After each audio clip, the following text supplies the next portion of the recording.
Vamos lá, o que nos interessa hoje, lição da Escola Sabatina número 5. Quem me ajuda com o título da lição e verso? Pode ser um de cada vez, não precisa ser todo mundo junto, não.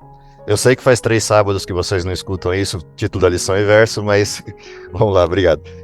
Eles sabem, ó, eles assistem pela internet, eles ainda sabem de cor. Vamos lá.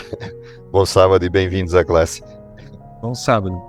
O título é Desculpas para evitar a missão e o versículo para memorizar é: Depois disto ouvi a voz do Senhor que dizia: A quem enviarei e a quem há de vir por nós?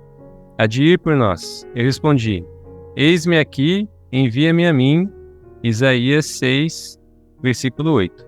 Maravilha. O texto dessa semana, o texto base dessa semana faz parte de um capítulo bastante importante do livro de Isaías, que é o capítulo 6, que é o capítulo que descreve basicamente o fenômeno da adoração. A inspiração do capítulo 6 é a que direciona o formato do que a gente chama de culto e adoração. Toda a estrutura de um culto, ela segue, em tese, o que a gente encontra nos tópicos de Isaías 6. A gente fala disso um pouco mais à frente. Vamos à motivação. Porque Isaías 6 é o texto de motivação para a lição dessa semana. À vontade, tem lugares aqui, nessa fileira. O texto de Isaías, ele tem como pano de fundo um convite, e esse convite que Isaías faz, que Isaías recebe, é um convite de Deus numa pergunta retórica: a quem eu enviarei? E a resposta de Isaías é o que motiva o estudo da lição dessa semana. Qual é a essência da lição dessa semana? Então, se a gente olhar o que a gente vem estudando nas lições anteriores, as lições anteriores nos provocaram a 2 tipos de olhar. O primeiro deles é que a missão da igreja, a missão de levar e ser salvação ao mundo, é inspirada na missão de Deus, ou seja, ao executarmos a nossa missão, estamos cumprindo a missão de Deus. A missão de Deus é salvar. Deus propõe, assim que o pecado surge, como missão pessoal, salvar a humanidade, ou seja, recuperar a humanidade ao contexto de salvação. Dentro dessa perspectiva de recuperar o modelo de pecado produzido na humanidade para o contexto de salvação, Deus convida que os seres humanos que aceitem Deus entrem nessa mesma missão. E é o que vimos nas 2 últimas lições, o chamado de Deus, e na lição da semana passada, o que é esse compartilhamento da missão de Deus.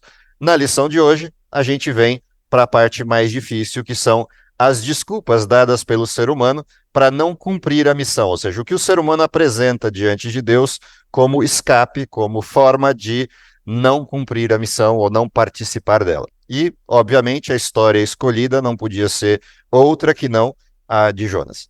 Então vamos lá relembrar o que a gente tem na história específica dessa semana que nos faz encontrar as desculpas usualmente dadas por cada um de nós para não participar da missão ou não se envolver com a missão. Então, primeira história de Jonas. O que acontece com Jonas e quem é Jonas? Quem é esse sujeito? Jonas é um profeta. Para ser profeta, o que tem que acontecer antes de ser profeta? Alguém pode se apresentar e dizer: eu vou ser profeta. Percebe? Profeta não é uma opção humana. Profeta é uma escolha arbitrária divina. Deus chega para alguém e diz: quero você. E chama. O profeta tem uma opção nesse momento. Qual é a opção? A opção é aceitar ou não. Essa é a opção do profeta. Uma vez que ele aceite, o que acontece a partir dali? A vida não é mais do profeta. A vida é de Deus. Ah, mas quer dizer que não existe livre-arbítrio? Sim, existe. Na hora que Deus faz o chamado para ele ser profeta, ele tem uma opção: aceitar ou não. Uma vez que ele aceite, Deus deixa bastante claro o que significa ser profeta. Ser profeta é uma entrega absoluta. Ou seja, para onde Deus disser que tem que ir, tem que ir. O que Deus disser que tem que fazer, tem que fazer. O que Deus disser que tem que dizer, tem que dizer. Ser profeta significa aceitar um processo incondicional de entrega. Onde a gente percebe isso? Na história de Jonas. Quando você vai lendo a história de Jonas, chega uma hora em que Jonas ora a Deus e se entrega a Deus. faz isso dentro de um ventre de um peixe, numa condição de extrema dificuldade. E ali o que ele diz? O que votei, pagarei. Essa expressão de Jonas descreve a essência do ministério profético.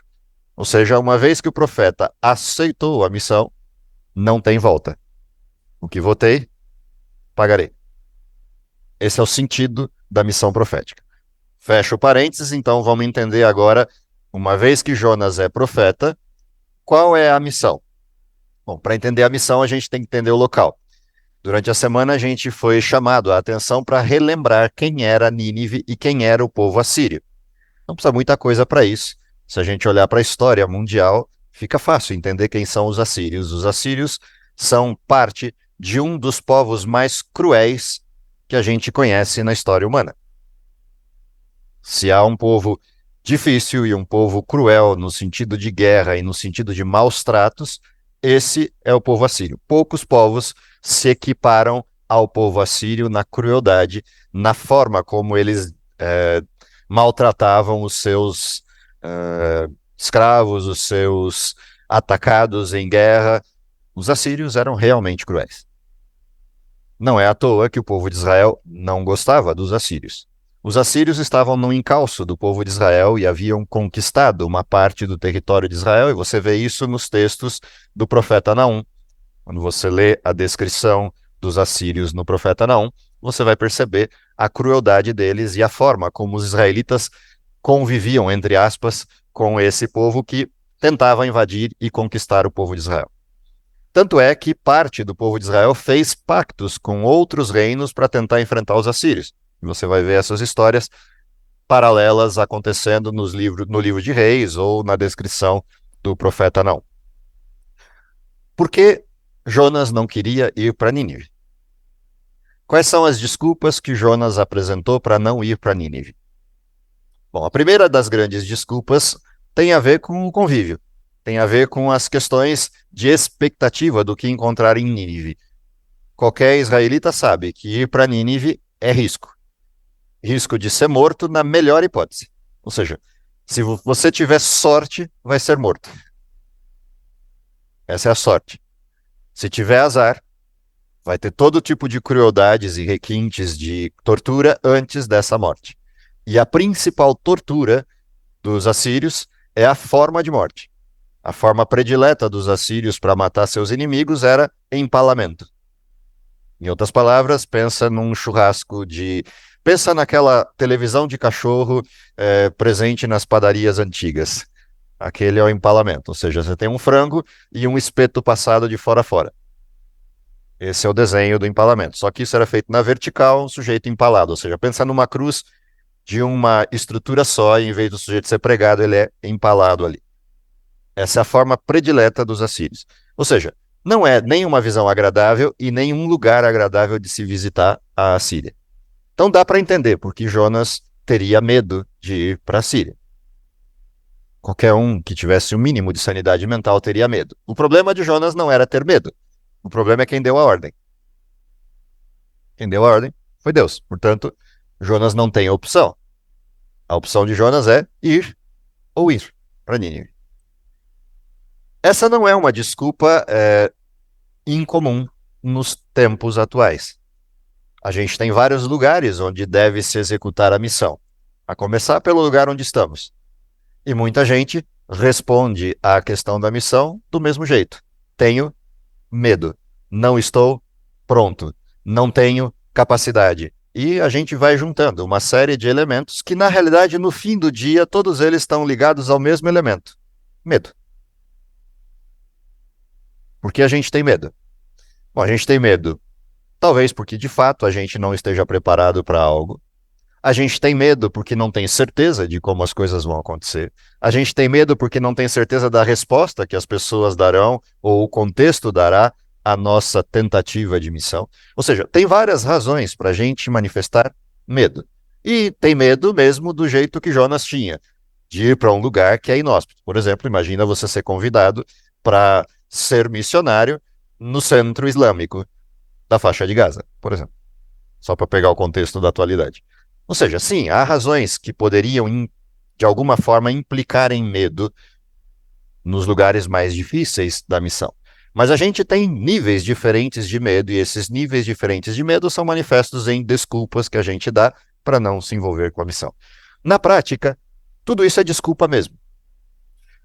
Uma das coisas interessantes do processo das desculpas que a gente dá por medo é a comparação que a gente faz da gente mesmo com alguém que seja, na nossa visão, melhor que a gente naquilo. E essa é uma das formas de manifestação mais comuns do medo.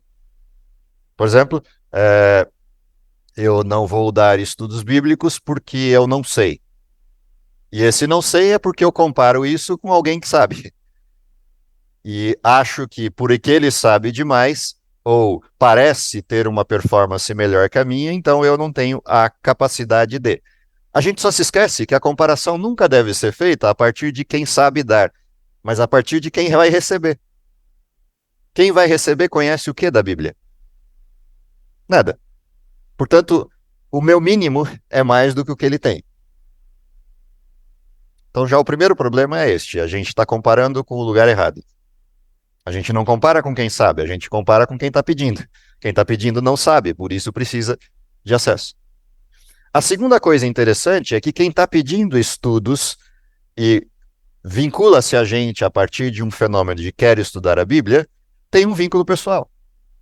O que significa que ele não está esperando um expert em Bíblia, ele está esperando um amigo para estudar a Bíblia. E de novo a gente está comparando as coisas com o lugar errado. Essa é uma das desculpas do medo. Como qualquer outra coisa do desempenho de missão. Ou seja, a primeira coisa que gera medo é um olhar para o lado errado.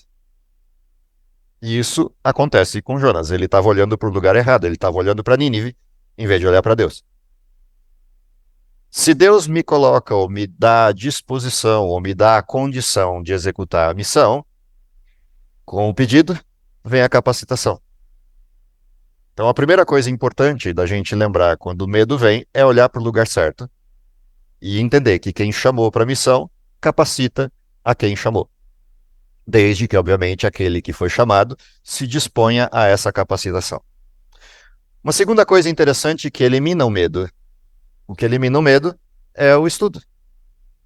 É o tempo de bonança enquanto você não foi chamado para algo, você gastar esse tempo ou investir esse tempo em preparo, para que o dia que aconteça a convocação você está pronto. É o mesmo conceito de exército. Por que exército treina tanto em período de paz? Porque não dá para treinar no período de guerra. Razões óbvias. Ou seja, eu tenho que estar apto para o dia que a guerra acontecer, ainda que essa guerra nunca aconteça. Isso é o soldado. Como todo cristão é chamado para ser soldado de Cristo, independente da existência da guerra externa ou só da guerra interna, enquanto a guerra é só interna, eu me preparo. O dia que a guerra externa chega, eu estou pronto. Ou seja, eu não vou parar para pensar, não estou pronto. Não, eu já estou pronto. Venho treinando o tempo todo. Então essa é uma responsabilidade que nós temos dentro deste contexto de chamado à missão. Estar prontos. Estar prontos em todas as circunstâncias do processo.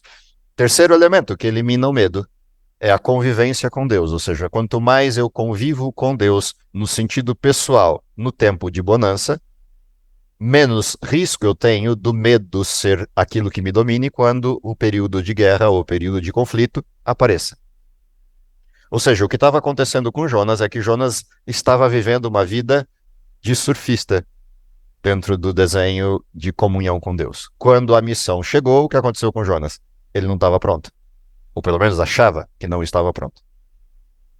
Porque no tempo que ele poderia ter vivido a comunhão com Deus, ele desperdiçou esse tempo fazendo outras coisas. Ou seja, era um profeta meia-boca no sentido de cumprimento da missão no período de paz. Não é o único na Bíblia que aparece com esse perfil. E aí isso chama a atenção. Por exemplo, se a gente comparar Jonas com Daniel e seus amigos, fica fácil perceber a diferença. Se a gente comparar Jonas com Pedro, fica fácil perceber a semelhança. Se a gente comparar Jonas com Paulo, fica fácil perceber a diferença. Ou seja, no período de paz, que é o período em que a comunhão e a proximidade com Deus deveria ocorrer, por que que foi tão fácil, entre aspas, o fácil, né? Por que foi tão fácil para Paulo virar a chave de perseguidor para apóstolo? E se não fosse Deus contê-lo, ele já saía arrebentando tudo no dia seguinte, promovendo a pregação do evangelho. Não fosse Deus segurá-lo e falar, ó, espera, não é agora, segura um tempo, deixa a poeira baixar, depois você começa o ministério. Não fosse Deus fazer isso, ele, com a mesma garra que vinha perseguindo, era a garra com que ele partiria para a pregação do evangelho. Por quê? Porque no período em que Paulo não conhecia Cristo, isso não quer dizer que ele não conhecia Deus. Ele só não entendia o que estava lendo. Mas a sinceridade com que ele conhecia Deus e a devoção com que ele se aplicou à missão de defender Deus perseguindo cristãos mostrava a sua integridade. Ou seja, ele estava pronto. Só faltava dar o clique da chavinha virar e ele perceber qual era a missão real. Então, dentro desse contexto, o que a gente tem como apresentação, como referência de sustentação a esse problema chamado medo, é o que a gente faz no período de paz. Segunda coisa que acontece na história de Jonas, quando a gente vai olhando o desenho da lição, ou a forma como a lição foi apresentando essa sequência de desculpas que a gente dá. A segunda desculpa que a lição traz é a inconveniência. E há vários aspectos interessantes dessa questão da inconveniência no modelo. Na verdade, a terceira, a segunda é ideias falsas. A questão da inconveniência, o que que a gente tem como representação nela e como ela decorre do modelo anterior. Então, o problema da inconveniência é sair da zona de conforto. Já falamos disso há 2 lições atrás. Ou seja, Deus nos convida a sair da zona de conforto. Era inconveniente sair de Israel para ir para Nínive. Assim como é inconveniente chegar em Nínive e dizer algo que Nínive não quer ouvir. Portanto, inconveniência tem 2 lados. Um lado é nosso, saímos da nossa zona de conforto. O outro lado é de quem recebe. Ah, será que quando eu chegar lá as pessoas vão querer? Ou eu vou ser inconveniente ao estar chegando em Nínive? Eu vou ser um estranho chegando em Nínive dizendo que Nínive está condenada, que Nínive vai ser destruída se não se arrepender. Como é que eles vão receber uma notícia como essa? Percebe que o medo inicial tem derivações. Quando eu venço o medo, eu arrumo outra desculpa. Qual é a desculpa? Vou ser inconveniente. Na realidade, é só uma forma de voltar a beber da mesma fonte do medo. Eu venci o medo inicial, mas não venci o segundo, que é como eu enxergo quem vai me receber. Assim como o sair da zona de conforto gera para nós uma dificuldade de transposição desta zona de conforto para o ambiente de missão. Isso também tem a ver com o modelo anterior, que é a maneira como eu enxergo a verdade, a maneira como eu enxergo Deus. Isso é o que tem a ver com ideias falsas. Ideias falsas, na realidade, são equívocos na cosmovisão. A minha lente, com a qual eu filtro a realidade, está manchada, de alguma forma. Ou seja, eu não só tenho o risco de olhar para o lugar errado e com isso gerar medo, mas corro o risco de olhar com uma lente embaçada ou com uma lente com cores equivocadas. E ao fazê-lo, eu começo a criar na minha mente ideias equivocadas a respeito da missão. Ideias equivocadas a respeito da verdade e, consequentemente, ideias equivocadas a respeito das pessoas que vão receber essa verdade. Diga. Na lição passada, a gente realmente discutiu um pouco sobre essa questão de sair da zona de conforto, sobre o estilo do modo de eu ser. Eu sou assim, nasci assim, fui criado assim, eu sou assim e você é assim. Sim. E interessante. Síndrome de Gabriela. Na lição de segunda-feira das ideias falsas, lá no rodapé tem um textozinho que eu grifei que me chamou muita atenção. Ganhar almas é muito difícil para o ser humano, para que o ser humano faça isso por conta própria. Sim. Como aprender a deixar Deus converter pessoas por intermédio de nós e do nosso testemunho. E o que me ressaltou aqui é o verbo aprender. Sim. Então, se eu nasci assim e eu sou assim, eu tenho que aprender a mudar o meu jeito de ser. Ou seja, para que eu possa testemunhar. No tempo de paz, é o tempo de fazer isso. E no tempo de conflito é o tempo de aprender no campo de batalha as coisas que a paz não dá para ensinar. Ou seja, é o tempo inteiro aprendendo. E cada vez que a gente for para um novo processo, aquilo que eu aprendi vira legado para esse novo processo. E assim a gente vai crescendo e se desenvolvendo. Ou seja, voltando àquela história do medo, que é você olhar para o lugar errado, né? Você olhar para aqueles que você acha que sabem e que dão conta de fazer, e aí se comparando com eles, bom, eu não tenho a capacidade que ele tem, então eu não tenho condição de fazer. Ou seja, quando eu faço esse tipo de coisa, eu já criei uma ideia falsa a respeito das coisas e modulei minha. Não, eu criei uma ideia falsa a respeito do processo, não a respeito da comparação. Qual é a ideia falsa? A de que porque ele sabe, eu não posso. Ok. Essa é a ideia falsa. Ou seja, ele não sabe porque nasceu sabendo. Ele sabe porque criou um caminho para chegar ali. Essa é a questão. Aí o verbo que você destacou, ele aprendeu. Sem dúvida. Lembra aquele ditado antigo? Todo mundo vê a parte do benefício, mas não vê os tombos? Bom, Ou seja, mas só vê a cachaça. O ditado é: só vê as cachaças que eu bebo, mas não vê os tombos que eu levo. eu concordo Esse é o desenho. até que alguns têm mais facilidade Sim, a nível dos relacionamentos, do testemunho, e outros têm mais facilidades na parte cognitiva e em aprender. sim, Porém, todos nós somos capazes de fazer, sim. mas que facilita muito quando você aprende. Ainda mais quando você tem um grupo que você vai falar, um grupo distinto, com conhecimento, Sim. com doutrinas já arraigadas, você tem que estudar muito. Então, Óbvio. facilita tremendamente o saber. Óbvio. Eu não tenho dúvida. Eu não tenho dúvida disso. Lembra da duplinha, Nelson e Moisés? O Moisés é o que entra nos ônibus e vai sair quieto do mesmo jeito que entrou, se o sujeito do lado não conversar nada. O Nelson é o sujeito que entra e sabe o nome do primeiro banco até o último dos que estão no ônibus. Essa duplinha funciona por quê? Porque um abre caminho naquilo que o outro não sabe fazer, ou naquilo que o outro acha que não sabe fazer. Esse é o desenho. Ou seja, faz parte do modelo. A gente, obviamente, tem que conhecer os nossos talentos para saber em que a gente é melhor do que outras pessoas, para poder saber fazer aquilo que outros podem não saber tanto. Mas isso não quer dizer que todos não possam fazê-lo.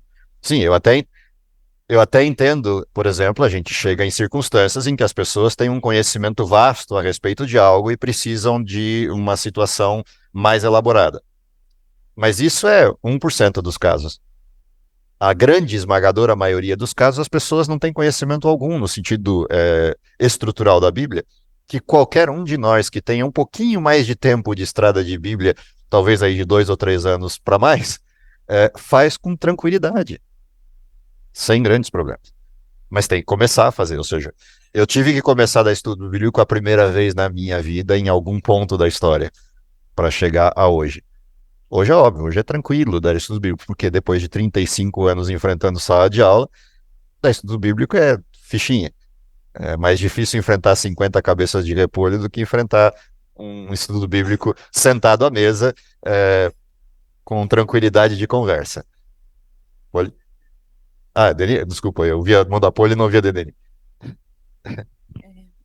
Eu fico um pouco confusa na questão desse medo, né? Porque você citou dois personagens parecidos, né? E dois diferentes. Mas, assim, o que mais me intriga é o seguinte: Elias, ele teve medo. Só que quando a gente pensa na história dele, ele era uma pessoa preparada, ele estava com Deus, ele tinha acabado de fazer algo. Então, quando eu penso no medo, né, nesse medo, ele é autêntico, né? Sim. E às vezes o medo ele está junto para o crescimento. Por exemplo, existem etapas, eu vejo como videogame, desculpa essa expressão, né? São etapas de amadurecimento espiritual, mas parece que ele tem que vir esse medo. Agora, em Jonas, né?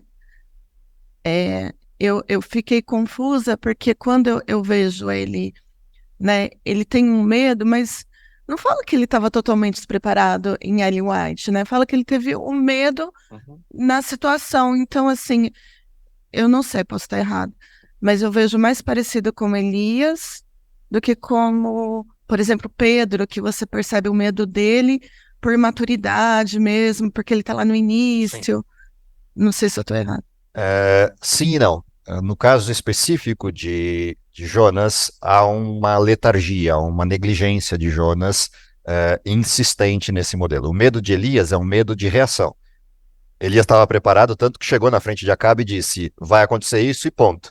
Quando que Elias teve medo? Quando Jezabel decretou a morte de Elias e pôs a cabeça dele a prêmio, nessa hora ele balançou, porque ele conhecia Jezabel. Conhecia Acabe e conhecia Jezabel. Ele não tinha medo de Acabe, mas tinha medo de Jezabel. Porque Jezabel não era israelita, Jezabel tinha um contexto de cultura diferente, e naquele momento ele sentiu medo, porque ele se sentiu sozinho. Ou seja, o problema do medo de Elias é que ele olhou para o lugar errado. Naquele exato momento ele olhou para o lugar errado, e aí se permitiu o medo. Deus teve que buscá-lo, e a hora que buscou, ele acordou e falou, opa, por que eu tô com medo? Não era para eu estar aqui. E aí ele levanta e sai e vai cumprir a missão sem nenhuma dificuldade dali para frente. E você vai ver que Elias não tem modificação de visão. O problema de Elias do medo era o medo real mesmo, é aquele medo do bati de frente com uma coisa que é maior do que a que eu tô preparado. É essa sensação que ele teve. Diferente de Jonas. Jonas, ele não bate com o medo de Nínive, ele cria um desenho de fuga arquitetado para fugir inclusive de Deus. Ou seja, isso mostra que o preparo de Jonas anterior foi negligente. Diferente do medo de Elias de depressão, aquele medo do pavor. Não, o medo de Jonas é um medo mais racional, é um medo diferente. Que Jonas, Satanás usou e intensificou esse medo, né? Sim. Então você está dizendo que ele estava mais aberto, né, a Satanás. Exatamente. Essa é a questão. Tanto que você vê que a reação de Jonas é diferente da reação de Elias. Mesmo a oração de Jonas é uma oração de desespero. E quando Jonas diz, eu vou cumprir o voto que eu fiz, ele ainda está sendo superficial. Você não vê a profundidade do arrependimento dele naquele momento. Tanto que quando Nínive se converte, qual é o resultado? Ele fica bravo. Diferente de Elias. Elias não. Elias entendeu que não fazia sentido ele estar escondido. Se Deus o ajudou até ali, não tinha porquê. O resultado disso é só olhar onde está Elias.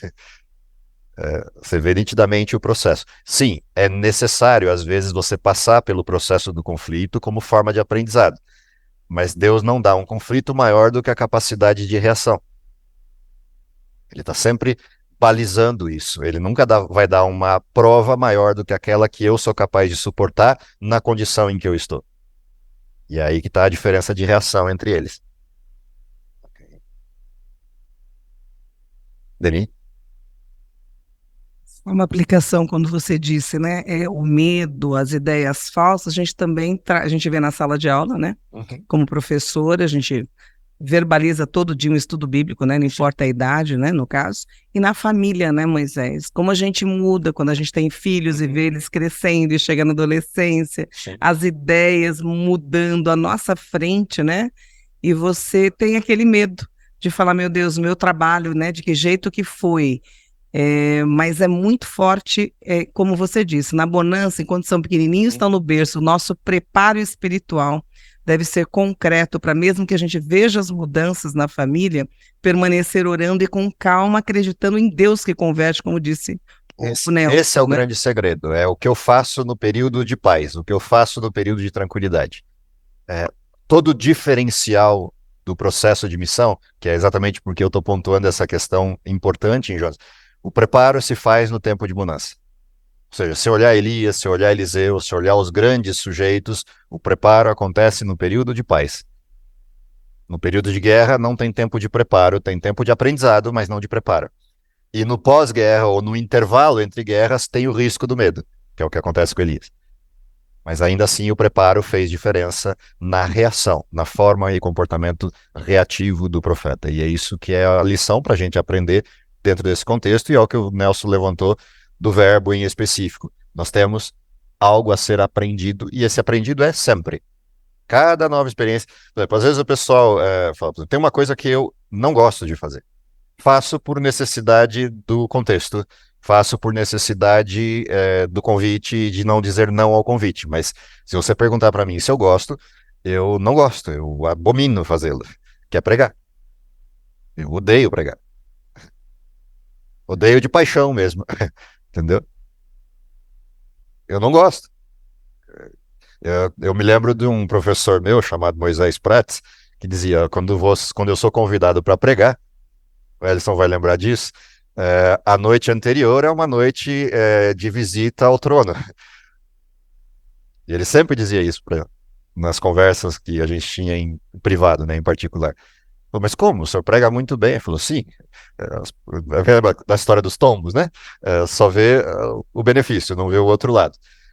Ou seja, ele passava mal antes e passava mal depois. Só acabava esse passar mal quando dizia amém e encerrou o sermão. Não é diferente comigo. Não me sinto bem. É um lugar onde eu estou fora da minha zona de conforto. Se você me chamar para passar uma lição da escola sabatina para 5.000 pessoas, eu faço isso com a tranquilidade do mundo. Porque na lição da escola sabatina, o que eu posso fazer? Eu posso conversar com as pessoas, eu posso perguntar coisas para elas, eu posso trocar figurinha e as pessoas podem me interromper. No sermão, não. O sermão é um monólogo. Você não tem margem de erro. Não tem tempo de correção. Do começo ao fim, você tem que estar ligado o tempo inteiro e não tem possibilidade de troca. Se você errar o alvo, é só uma chance que você tinha. Pergunta: é simples? Não, não é simples. Para algumas pessoas é, mas para mim não é. É dificultoso ao nível extremo.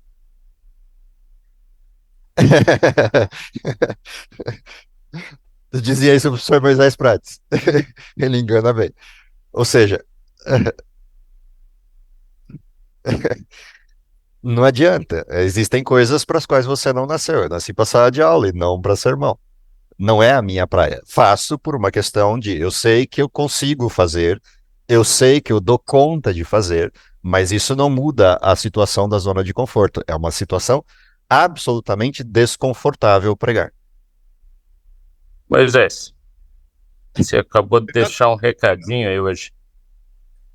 Oi? Que recado? Você acabou de deixar um recado, né? Não adianta, eu já deixei esse recado várias vezes e as pessoas continuam chamando. Uma experiência assim interessante. Há muitos anos atrás, eu tenho um cliente em São Paulo, o genro dele é um piloto comercial de grandes aviões, trabalha na Ásia, e ele mora num prédio daquela região da Vila Mariana, um prédio bem alto, e calhou de nós. Eu fui fazer uma visita para ele e o genro estava lá. Aí ele estava comentando tudo, ele falou, um terraço lá em cima. Eu falei, tem terraço? Vamos dar uma olhada em cima. Aí subimos, ele falou pro rapaz, vamos, fulano, brasileiro. Aí chegou lá em cima, ele ficou assim, né? O parapeito estava aqui alto, a gente olhava, tá, ele olhando lá embaixo, pô, mas fulano, aquilo lá, ele chegava perto, ele olhava assim, colocava as duas mãos, olhava para baixo. Aí eu falei para ele, olha, ele falou, não, nem chegar perto disso. Eu falei, mas como? Falei, cara, se é a coisa que eu tenho paúria de altura. O cara é comandante de um Boeing 777, entende? Tem paúria de altura. O problema dele não é a altura. Foi a forma dele expressar. Qual é o problema dele? O problema dele é a falta de referência. Por exemplo, eu abomino a altura. Se eu chegar na altura do prédio é a mesma coisa. A marquise está lá e eu estou aqui a 1 metro de distância. A não ser que seja aquele peitoral alto de bater aqui em cima, que aí eu posso... Tá tudo apoiado no corpo, eu posso botar a mão aqui, aí não tem problema. Eu olho aonde tiver que olhar. Mas se for aqueles parapeitos de meio corpo com a altura que eu tenho, a sensação que eu tenho é que eu tô caindo. Agora, se você falar se eu adoro voar, sim, adoro voar. Sim. Sem nenhuma dificuldade. Por quê? Porque no avião você tem tudo fechado, você tem o chão, você tem a referência, você tem a visão. É uma delícia, mas no parapeito de um prédio, nem pensar. Na borda de um penhasco, nem pensar.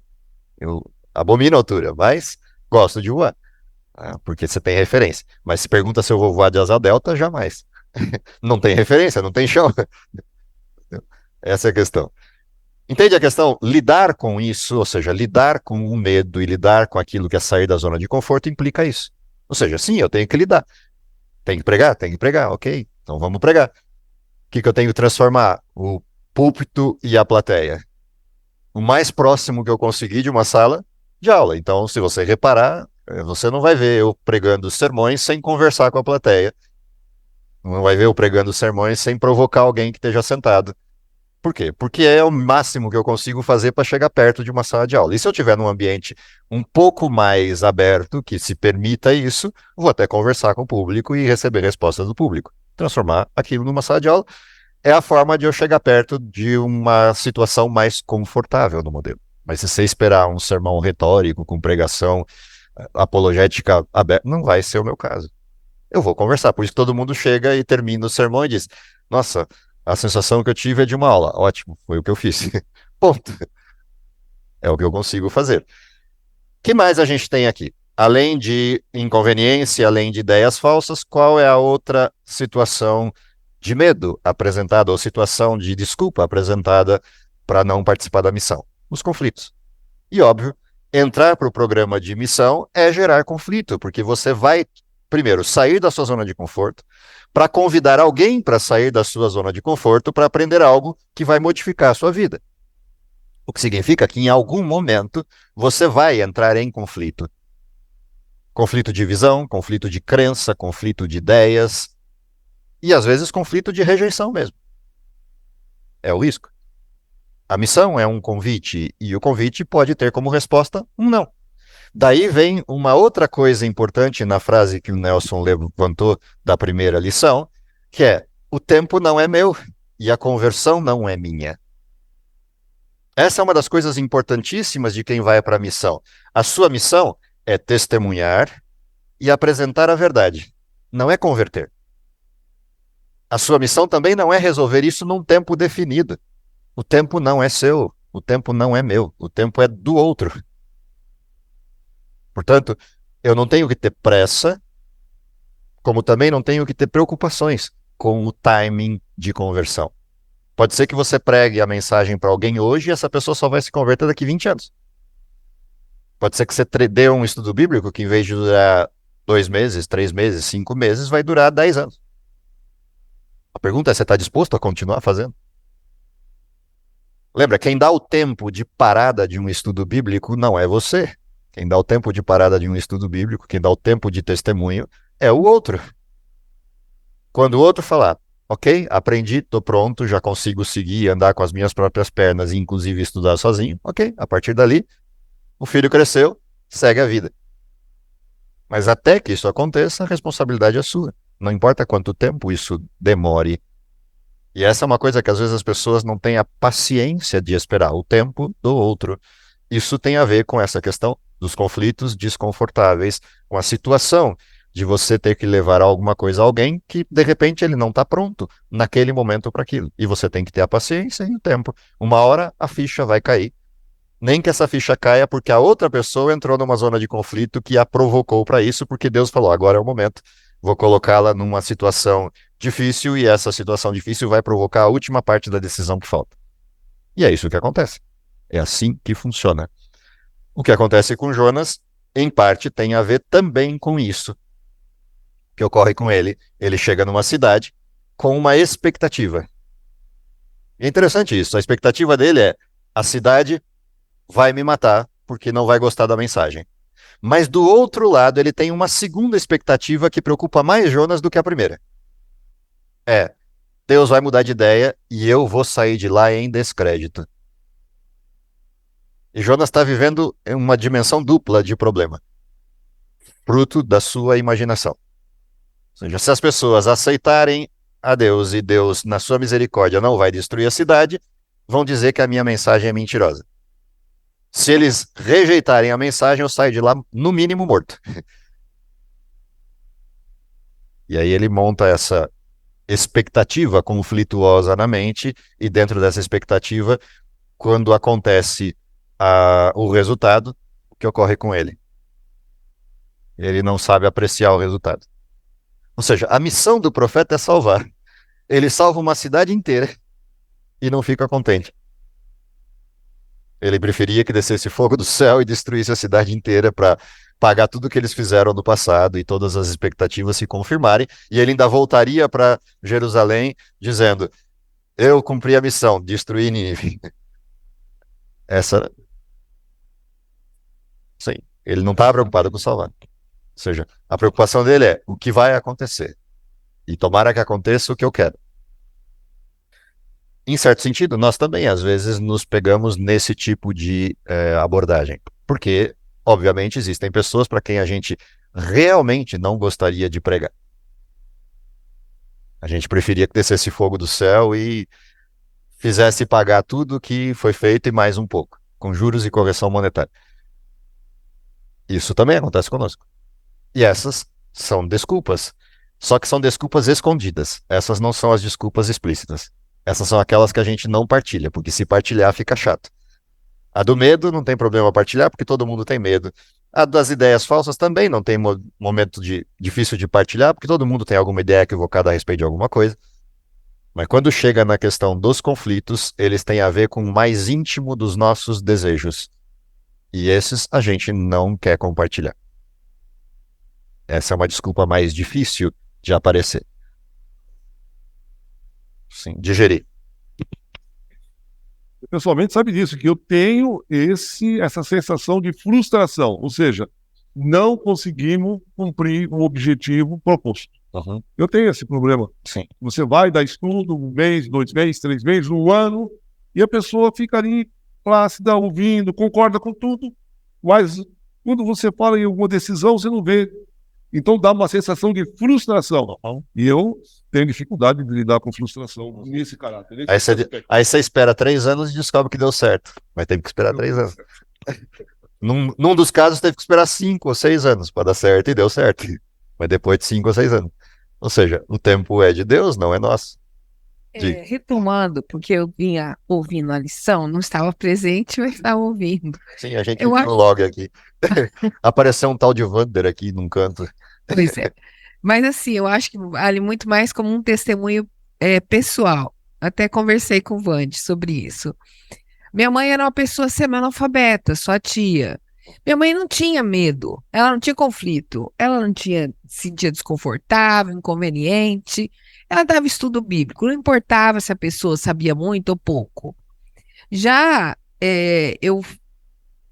quando eu estou no meu trabalho, que eu estou com outros níveis intelectuais, culturais diferentes, eu já sinto isso. Eu falei, meu Deus, o que aconteceu? Eu não fui educada assim. Aí é o que ele falou, né? Você tem que aprender. Eu falei, bom, eu tenho que aprender alguma coisa que eu não aprendi. Eu vi, eu assisti, o seu avô, eles não tinham temor.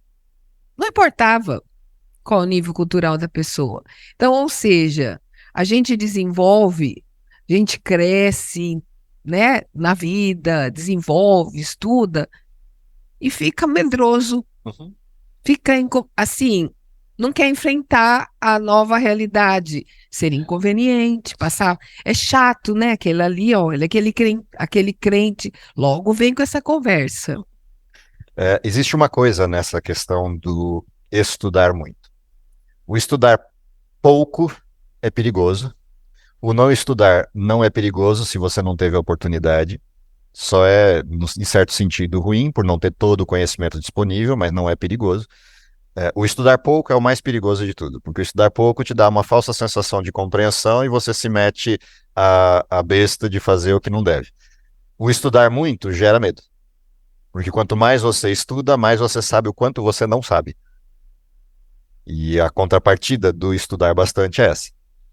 Que aí você começa a ter uma dimensão clara da sua incapacidade. E isso é uma resultante direta do estudar muito. O antídoto para isso é compartilhar o que se sabe. Ou seja, quanto mais você estuda e compartilha o que você sabe, menos tempo você tem para olhar para aquilo que não sabe. E aí você começa a se acostumar a responder não sei. Que é a pergunta que todo mundo me fazia quando começamos o Nada a Ver há quase 15 anos atrás, alguma coisa assim. Como é que você faz isso, de você ir para um lugar para perguntas abertas sobre qualquer assunto, sobre qualquer tema? Simples. É só você ter uma resposta em cima da mesa sempre. Não sei. Ponto. Se você tiver essa resposta, fica fácil, porque quando tiver uma pergunta que você não sabe, não sei, vou estudar para a próxima. Vai para o caderninho do Fernando, para a próxima semana a gente estudar e ver a resposta. Simples assim. Então, se você decide compartilhar o que você sabe, você vai descobrir que você sabe muito mais do que um monte de gente. Porque você estudou. Aquilo que você estudou, você sabe muito mais do que um monte de gente. O problema é que a gente estudou um monte de coisas a respeito de um monte de áreas. Por exemplo, você não teria dificuldade se alguém te pedisse para fazer uma palestra sobre pediatria. Você fala, beleza, quando? Qual é o tema específico que você quer? Numa boa. Como eu também não teria dificuldade se alguém pedisse para mim, olha, vai e faz uma palestra sobre legislação e normas. Ok, qual o tema? Não tem nem tempo de pensar, não, só me diz qual é o tema. Agora, quando alguém pede pra gente, olha, eu quero que você explique pra mim a Bíblia. Aí a gente trava. Por que trava? Porque a gente ou não deu conta, não se deu conta do quanto já estudou, ou estudou sem de fato estar vinculada à atenção àquilo que está estudando no sentido do que a gente fez quando estudou para as outras coisas. Pergunta, tem alguém aqui com mais do que 7 anos de adventismo? Mais de 7. Beleza. Agora vamos olhando aqui, ok? Mais de 7. Agora, tem alguém com mais de 10? Beleza, vai olhando. Tem alguém com mais de 15? Vou parar aqui, para não ficar chato para os mais de 30. 15 anos é 3 anos a mais do que o K12. Primeiro ano do ensino fundamental ao terceiro do médio. Ok? São 3 a mais. Ou seja, dá para ter repetido 3 anos durante o percurso. Ok? 15 anos. Quantas lições de escola sabatina passaram por 15 anos? 15 vezes 4. Ok? 4 vezes 5, 20. 4 vezes 1, 4. Com 2, 6. 60 lições de escola sabatina. Se são 60 lições de escola sabatina e são 2 livros da Bíblia por ano, quantos livros da Bíblia nós estudamos inteiros? 30 em 15 anos. Você já se deu conta disso? Me pega uma pessoa para quem você vai dar estudo bíblico que tenha estudado esta quantidade de Bíblia.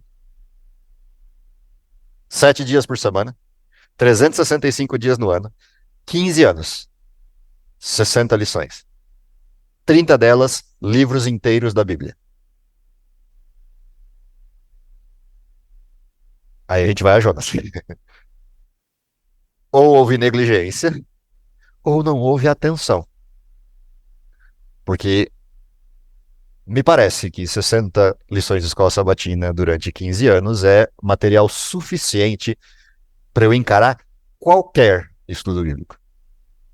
Com qualquer pessoa. Em qualquer circunstância. Agora, se eu perguntar para os mais de 30 ou para os mais de 20, vai aumentando o pacote. Entendeu? Então, o problema não é a questão do que a gente tem. É a questão de que a gente só vai vencer esse medo quando fizer a primeira vez, a segunda vez, a terceira vez. E daí para frente, virou lugar comum. Moisés, Diga. tô com a mão levantada aí, acho que ninguém viu ainda. É porque a tela tá apagada aí. Diga. Não, tranquilo. Eu tenho uma pergunta que seria o seguinte: dentro desse aprendizado do discipulado na missão, também não quer nos ensinar sobre o medo natural versus a covardia na missão? Sim, é exatamente isso. Esse é exatamente o modelo. Existe o medo natural, que é o que a Poli falou agora há pouco, e que ele faz parte da vida. Todos nós temos medo, como eu também tenho. Se eu subo no púlpito, eu tenho medo. Essa é a questão do medo. A covardia é por causa do medo eu não olhar para Deus pedindo a Deus poder. Aí a covardia se instala. Ou seja, a questão não é ter medo. Ter medo todos temos. Em algum ponto, em alguma questão da vida, nós temos medo. Eu estou usando isso do bíblico porque é o que normalmente todo mundo tem medo. É o medo generalizado. As outras coisas as pessoas têm menos medo. Por exemplo, medo de visitar alguém, medo de fazer alguma coisa em termos de benefício a alguém como forma de compartilhamento de necessidades específicas, etc. Essas coisas são mais, entre aspas, mais fáceis. As pessoas têm menos medo disto. Algumas. Eu, por exemplo, morro de medo disso. A coisa mais terrível para mim é fazer uma visitação. Porque eu tenho medo. Medo em que sentido? Não medo de encontrar as pessoas. Eu tenho algo dentro de mim que dificulta a vida de eu ter que bater na porta de alguém que eu não conheço para conversar com alguém que eu não conheço. Eu não sei nem por onde eu vou começar a conversa. Se eu vou com alguém, eu não tenho medo. Ou seja, se eu vou com alguém que é despachado, tipo o Nelson, ele bate a porta, puxa a conversa e daí para frente eu tô no clima. E vamos conversar o resto da tarde se for necessário. Mas alguém precisa abrir a porta. Isso tem a ver com talentos pessoais. Agora, a covardia seria, por causa disto, eu evitar fazer uma visita. Aí seria covardia. Eu posso ter o medo, mas eu tenho que vencer isso naquilo que é a necessidade, quando a necessidade existe. Agora, fazer isso como parte natural do meu processo de trabalho não faz parte do meu talento. Então eu chamo alguém. Eu não tenho esse dom de abrir campo. Então eu sempre tenho alguém que faça isso. Eu tenho o Nelson que faz isso, eu tenho o Dorival que faz isso, que são os sujeitos que abrem campo. E tenho o restante da classe que faz isso. Então, de vez em quando, alguém me liga, olha, tem alguém aqui para dar estudo bíblico. Eu falei, beleza, é só dizer quando e onde. A minha parte eu faço e o outro faz a parte dele no talento de... Só o único pedido que eu faço é, ok, você abriu o caminho, mas vai junto. Vai junto por quê? Porque indo junto você aprende. E talvez um dia você perca o medo e faça. Não precisa me ligar para fazer. Ou você faça e quando tiver a lição mais difícil do dia, você fala, para essa aqui você pode me dar uma ajuda? Porque as outras lições eu dei tranquilo, mas essa aqui vai pegar. Beleza, eu vou lá e ajudo naquela lição. Esta é a questão. É assim que funciona o desenho entre esses dois elementos que você levantou, Thales. Então, de fato, sim, isso é verdadeiro. A respeito de não aprender, a comparação que você fez do estudo da lição, né? Uhum. A Melissa mandou para mim, semana passada, sei lá, 3 semanas atrás, uma estatística da Conferência Geral nossa, da Igreja Adventista. Um negócio assim que me deixou eu extasiado e eu mesmo preocupado comigo mesmo. De que o estudo bíblico entre nós adventistas não passa de 30 minutos por semana. Não passa de 30 minutos por semana. Uma coisa assim que eu falei, Senhor Deus, ou seja, eu faço parte dessa estatística. No tempo de paz, a gente não está se preparando para o processo. Consequentemente, quando vem a missão, ou seja, quando Deus coloca na frente uma oportunidade, eu não estou preparado. Ou me sinto não preparado, porque de fato não estou. Não adianta ter uma lição 15 anos, 10 anos, se eu não estudar Se você não abrir e estudar. E mesmo que estude, tem que estudar com atenção de quem quer aprender. Tá. Senão, não vai acontecer.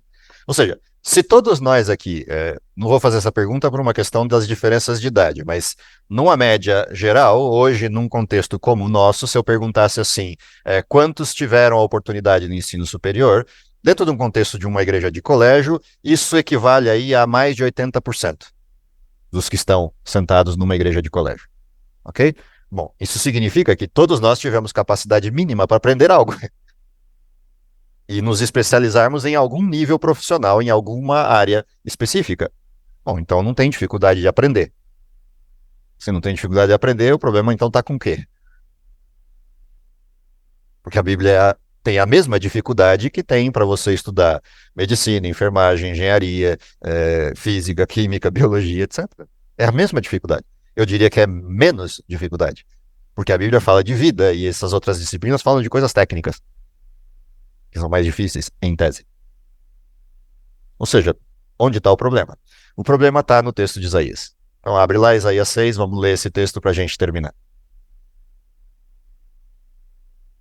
Isaías capítulo 6, versos 1 a 8.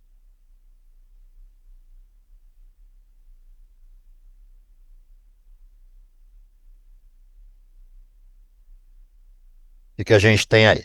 Então o texto começa assim, na versão que eu tenho. No ano da morte do rei Uzias, eu, Isaías no caso, vi o Senhor assentado sobre um alto e sublime trono, e as abas de suas vestes enchiam o templo. Tenta imaginar a cena, tá? Enquanto a gente vai lendo. Serafins estavam por cima dele, cada um tinha 6 asas, com 2 cobriam o rosto, com 2 cobriam os seus pés, e com 2 voavam. E clamavam uns aos outros, dizendo, Santo, Santo, Santo é o Senhor dos exércitos, toda a terra está cheia da sua glória. O que acontece nesse momento? As bases do limiar moveram a voz do que clamava, e a casa se encheu de fumaça, e então eu disse, ai de mim, estou perdido, porque sou homem de lábios impuros, Habito no meio de um povo de impuros lábios, e os meus olhos viram a Deus, o Senhor dos Exércitos. O que está acontecendo com Isaías? Essa é uma reação do quê? Medo. Legítima? Totalmente legítima? É um pecador diante de um Deus santo. Qual é o resultante de um pecador diante de um Deus santo? Serei consumido. Portanto, é legítimo o medo de Isaías. E Deus sabe que é legítimo, porque Deus sabe que é legítimo o que acontece. Olha a sequência. Então um dos serafins voou para mim, trazendo na mão uma brasa viva que tirara do altar com uma tenaz, e com a brasa tocou a minha boca e disse: Eis que ela tocou os teus lábios, e a tua iniquidade foi tirada, e o teu pecado perdoado. Era legítimo o medo de Isaías? Sim. O que Deus fez? Deus chamou um sujeito perfeito? Trouxe um sujeito perfeito à sala do trono? Não. Trouxe um sujeito de lábios impuros. E o que Deus fez? O que é da competência de Deus. Tirou uma tenaz pela mão do serafim e foi lá e limpou Isaías. Daqui para frente, o que Isaías tem que fazer? Aceitar ou rejeitar. Como é que a história segue? A história diz assim: depois disso, ouvi a voz do Senhor que dizia: A quem enviarei? E quem há de ir por nós? Disse eu então: Eis-me aqui, envia-me a mim. Ou seja, onde está a solução do problema? Está no que acontece imediatamente após o medo. Para onde Isaías olhou depois do medo? Ele poderia ter entendido como, agora sim, eu posso ir, e assim fez. Ou ele poderia continuar com o medo e não querer levantar o rosto, mesmo tendo sido tocado nos lábios com brasa viva. Nosso contexto é exatamente o mesmo. Pergunta bem simples. Alguém foi batizado aqui? Então a brasa viva tocou os lábios. O que acontece imediatamente depois? A quem enviarei? Percebe? Morreu para os pecados, ressuscitado em novidade de vida. A quem enviarei? Não, deixa eu entrar debaixo d'água de novo, que estava melhor lá. Essa é a questão. O texto de Isaías é exatamente isso. Ele foi batizado, ele se levantou. A quem enviarei? Eis-me aqui, envia-me a mim. A questão é: o que o Senhor quer que eu faça? Essa é a pergunta central que todos nós precisamos fazer sempre. Qual é a minha parte na missão? Cada um de nós vai ter uma parte diferente na missão. Cada um de nós vai ter talentos diferentes com os quais pode executar a missão. O que a gente não pode deixar de fazer é manter o preparo e estar pronto para as missões e formas que vão se apresentando. E quando ela se apresenta, não recuar do processo. Eu tenho que olhar para Deus e fazer o que Jonas fez. Clamar a Deus em desespero. Deus, estou com medo. Deus, não me sinto preparado. Deus, me capacite. E aí, a hora que eu levantar, o que eu tenho que ter certeza? Eu pedi, ele vai fazer. E o meu passo é: bota o pé na água, o mar se abre. Ainda que o medo esteja lá, bota o pé na água, o mar se abre. Essa é a condição. Olhe. Sim. Não, não. Eu só foquei esse porque esse é generalizadamente o medo de todo mundo.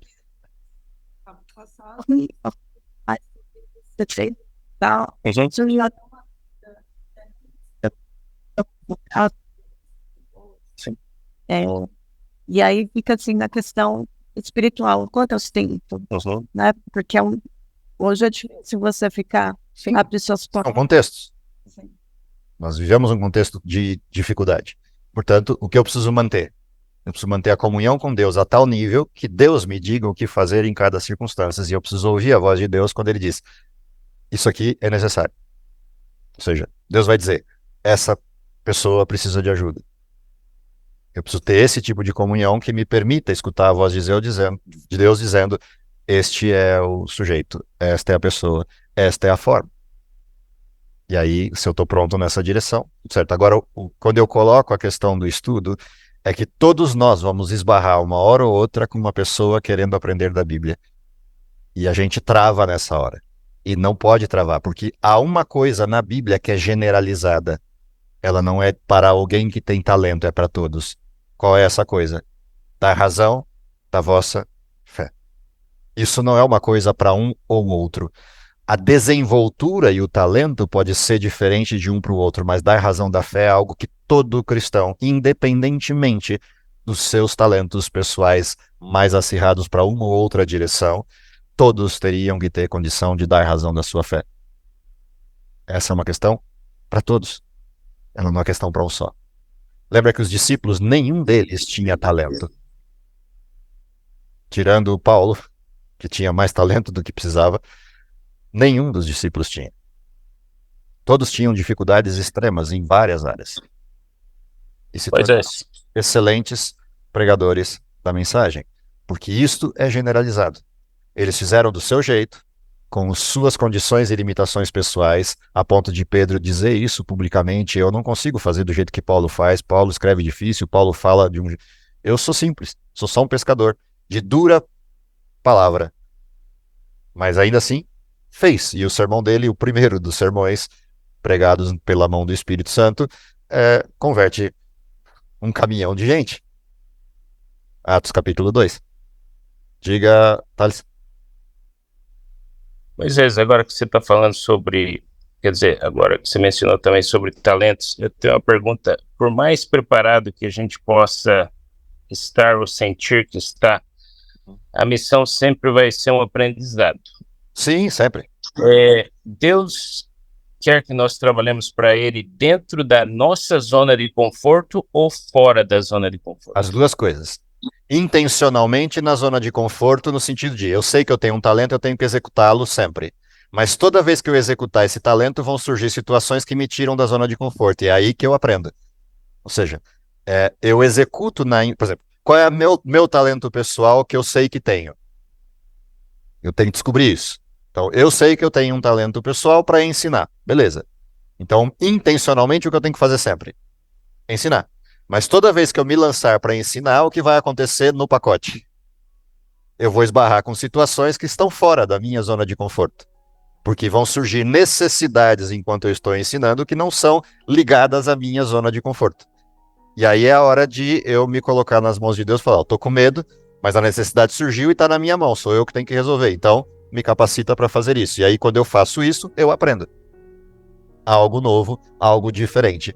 E ao aprender esse algo diferente, eu vou fazê-lo. Que é o que acontece, por exemplo, eu tô professor.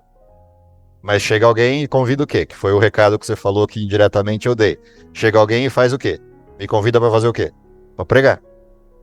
Sair da zona de conforto. Por quê? Porque me assistiu dando aula, me assistiu passando lições de escola sabatina a vida inteira e acha, porque sabe fazer isso, sabe pregar. Mal sabe ele que são coisas totalmente diferentes uma da outra. Com habilidades totalmente distintas uma da outra na forma mental. Cada vez que vocês fazem uma pergunta aqui, vem um caminhão de coisas na minha mente que resgatam de coisas que eu estudei. No púlpito você não tem isso, não tem ninguém que levanta a mão e posso fazer uma pergunta. Você tem que construir um modelo mental com começo, meio e fim, com um tempo definido para acabar. É outra habilidade, não tem nada a ver uma coisa com a outra. O falar é que é a única habilidade semelhante, mas falar, todo mundo nasceu sabendo. Entendeu? A exceção dos mudos que perderam essa habilidade, todos os demais nasceram sabendo. Falar todo mundo sabe. Mas construir um modelo mental com começo, meio e fim é uma coisa diferente. Então, a mesma coisa acontece com sair da zona de conforto em qualquer outra circunstância. Por exemplo, eu tenho dificuldade no processo de estabelecer conversa inicial. Mas se alguém me faz uma pergunta, ele me tirou da zona de conforto. Ao me tirar da zona de conforto, começa uma conversa. E aí eu tenho que sair da minha zona de conforto para elaborar perguntas para continuar a conversa, porque eu posso ser simplesmente lacônico e responder tá, sim e fechar a conversa. Mas eu posso responder com outras perguntas para ampliar o desenho se eu quiser fazê-lo. Isso é sair da zona de conforto. Legal. Feito?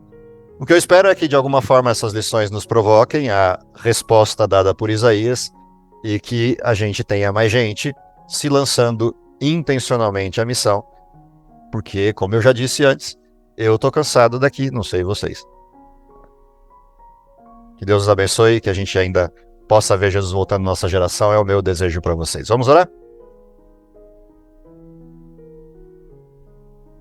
Querido Pai, está nos céus, te agradecemos pelo dom da vida, te agradecemos porque, apesar das circunstâncias, das dificuldades, temos a oportunidade de trabalhar na tua missão e de receber o poder necessário e o amparo necessário para esta atividade. Para isso, pedimos, Senhor, que o poder do Santo Espírito se manifeste da maneira prometida em cada um de nós, para que concluamos a missão e possamos vê-lo voltando em nossa geração. É o que lhe pedimos por Jesus. Amém.